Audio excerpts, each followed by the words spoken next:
Welcome to my new garage. No gravel inside, pretty sweet. We're gonna start cracking into this daily drift car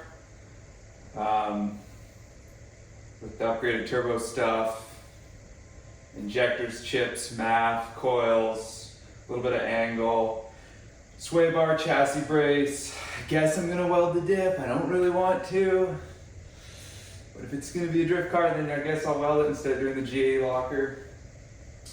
Adjustable pan hard bar. What else? Yeah. This will be like phase one. I'm gonna do all this like chassis stuff with the suspension, bracing and everything to see how it drives. And then I'm just gonna give the motor a month of driving to make sure it's all good. And then I'm gonna do the T5 swap that I have sitting on the shelf. And I'll do hydro and T5 manual swap all at once.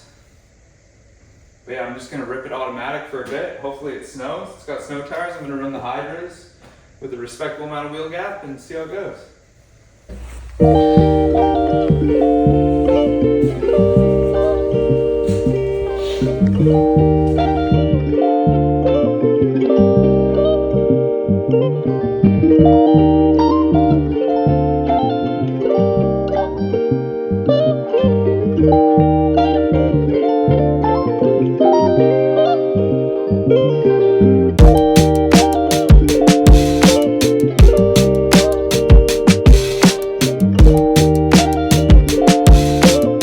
Most of the front end apart. These are, that's the difference. Definitely a bit thicker. I don't recall what these are, if they're 20 or 22, but this thing feels way burlier and it's got the poly, everything to go with it. Got the chassis brace in. I think that chassis brace is a sweet upgrade. Like just to stiffen up the chassis for like, I think it's 200 bucks. Why would you not do that?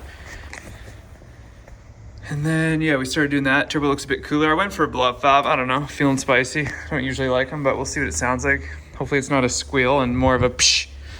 I'm just gonna go get these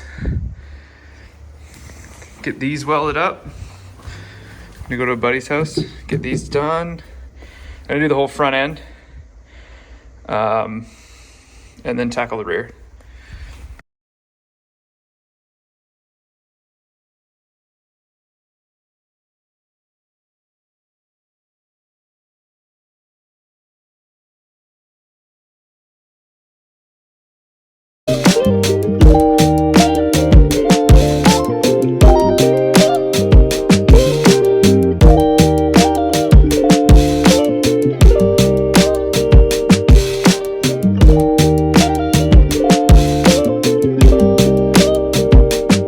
Front struts out, super easy. Everything on this car is super well maintained and nice, so everything came out easy peasy. So I'll just take these to my buddy's house who has a MIG gun, because all I've got is TIG here and I don't want to do that. And we'll weld these puppies on. Feels wrong every time, but knuckles are cut.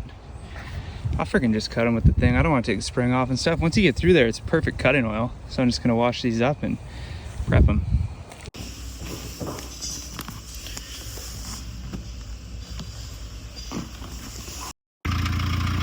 Yeah, we're too low. I gotta raise this thing like an inch front and rear.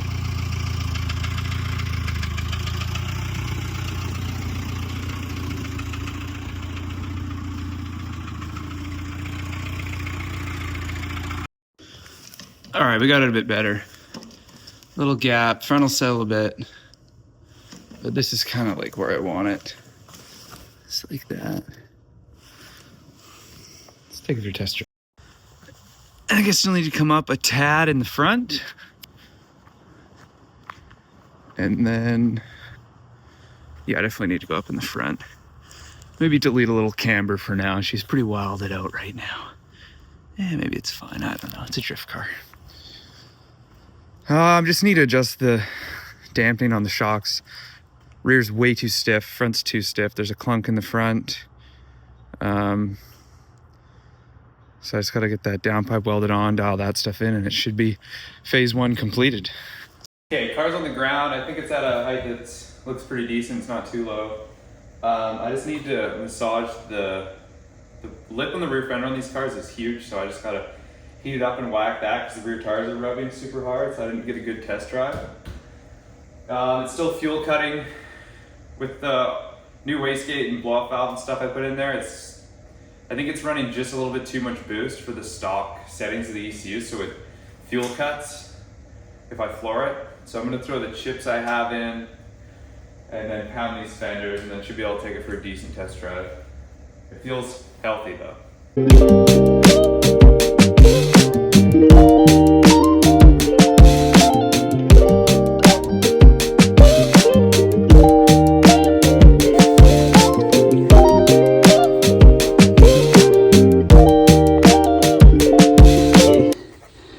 That's bad. Just a small foldage. That's what it used to look like. Boop, there. Let me just fold that up. You know.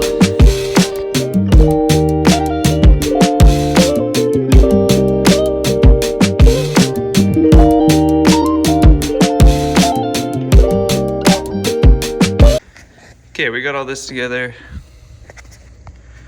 with the blow-off valve, new wastegate. I just am waiting for this turbo flange to show up still, 3-inch MAF. Gotta, you know. Injectors are gonna go on once I fill up with E85. And I'm basically just waiting for a couple welds. I just cut out all the G80 locker stuff, and then just gonna weld that plate in there. That's like the factory plate that the G80 comes with. But we'll just weld that up and she should be good to go. Having some problems. The car won't start with these in. Luckily I had a spare EZK, so it's just running stock right now. But I'm gonna figure this out. I don't know if I messed up the board trying to solder it, but I don't know. That was way too easy. Since when did exhaust nuts just come off? Downpipe out, turbo flange is out for delivery, so we'll prepare ourselves. I just got this flange. I'm just gonna run this stock downpipe. I'm just gonna weld that to there, and then we should have front wheel drive flat flange on stock downpipe, and then I'm just gonna pop another O2 bung in for a wideband. And then that should do. And then I'll get a Martilius exhaust when the time comes.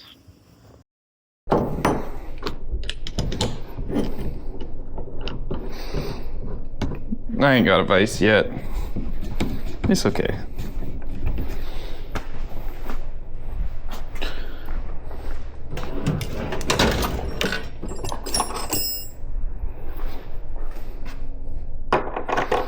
Too big.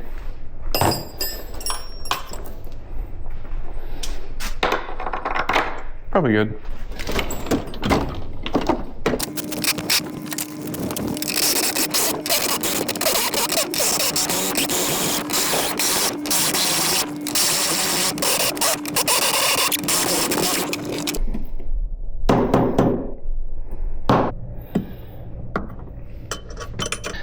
Gorgeous.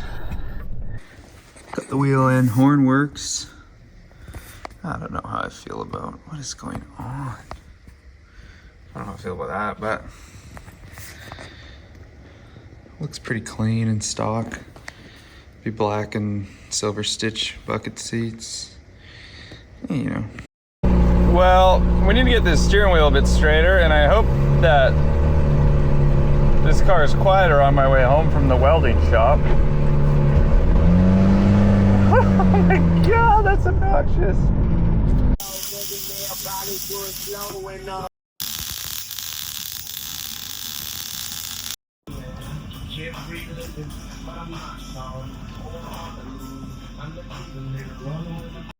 Come on, dude, get a load of that. Dang, boy. Hail Hydra. So we've got, this is the 8 HP mount for the 780. That'll make install super sick. And then I got the DCT shifter mount for the factory position. Also sick. This is the hydro mount, right side hydro mount for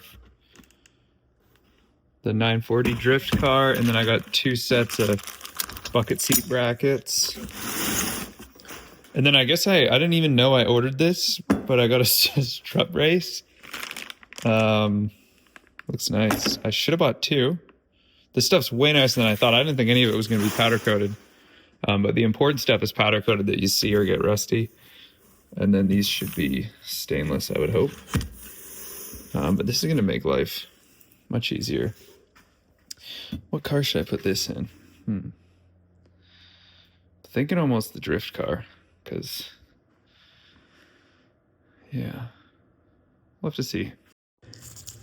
Exhaust is all welded up. We got 202s. Everything's running pretty good. Blow-off valve sounds cool, but there's a massive amount of blow-by, so I'm guessing the PCV system is clogged. It does run better when I have this unplugged, but I think this PCV box is clogged, and the car rips when it's in boost and then falls on its face when it's not in boost. So hopefully that addresses that, but I have the PCV for this engine, which is good, so I'm gonna try that before I buy anything. This is super lame. Usually it's just 2 bolts, but I have this situation right there, and I had to take a crowbar and just slip it through there and just bend it over slightly so I could get that 12 mil out. Seemed to work. Okay, we've released the beast. Here's the somewhat new one I have and the old one. The bad news is I think it's like I can blow air clean through all this stuff, so bad news. So I don't know why this thing is pressurizing so hard. Oh, if the motor's bad, that sucks. I mean, I have a couple spare engines, but you know, in a perfect world, you don't want to remove it. So yeah, I mean, I'll put the new stuff back on and see how it acts, but fuck. Compression test time. Okay, we got a semi-fresh PCV installed. I think the old one was good. I'm kind of worried that the motor's toast. It's got some pretty bad piston slap. I'm gonna compression test it after this, but this is the first start. It's the PCV.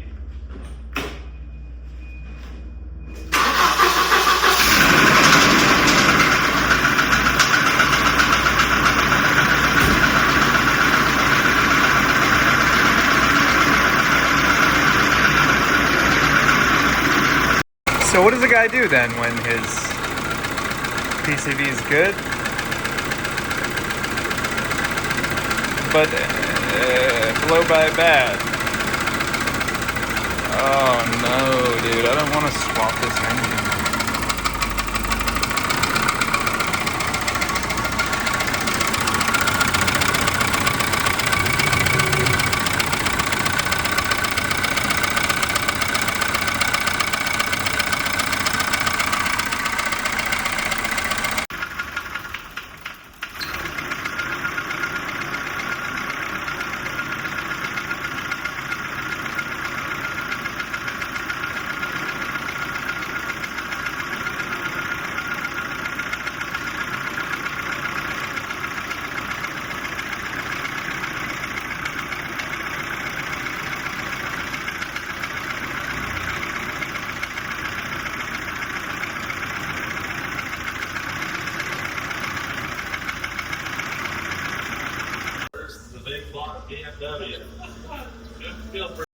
Well, to conclude this video, I guess I'm going to be pulling one of my boat anchor motors out of the backyard and swapping everything over. I'm just doing the T5, new engine. This sucks, but you only have so much good luck with a motor. This thing's spewing oil like a volcano. But there's already loads of nice parts of this car, so I'm committed.